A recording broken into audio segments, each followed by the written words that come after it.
Back to one of our top stories, rescue efforts shifting to recovery after a newly installed pedestrian bridge collapsed in Miami. At least 6 people have died, and emergency crews say there may be more bodies buried under the rubble as investigators begin to look into what happened and who should be held responsible.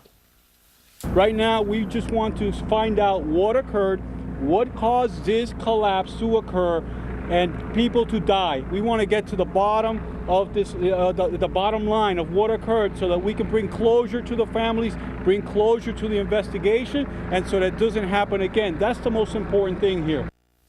Let's go live to Steve Harrigan, who is at this scene this morning. Steve, welcome. Melissa, certainly an agonizing wait for the family members of the missing. The head of fire rescue has said this is now a recovery operation. He said there's no one left alive in that 950 tons of concrete rubble behind me. They were out all night long with dogs, with listening devices. No one survived at this point. Right now, the death toll stands at 6. That number could go up. Among those 6, at least 1 student, and the bridge collapsed at 1:30 in the afternoon during a red light. It happened so suddenly, even some veteran first responders on the scene were shocked. It was chaotic at first, and once I did get down from the bridge after we helped the construction workers, I actually started to crawl underneath the bridge, and I got yelled at by fire rescue, like, "What are you doing? There's nothing you can do." And I realized at that moment, okay, yeah, there's nothing I can do. The cars are basically about 4 foot high. That's how crushed they were.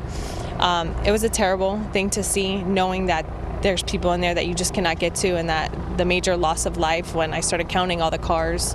One of our officers was able to assist the vehicle on the end. The driver, she was crushed, but we were able to get the passenger out of that vehicle. This is a slow-moving investigation, in part because some of that concrete behind me is still unstable. It may take up to 1 week to find out why this bridge collapsed and who's responsible. Melissa? It's just such an awful story, Steve Harrigan. Thank you.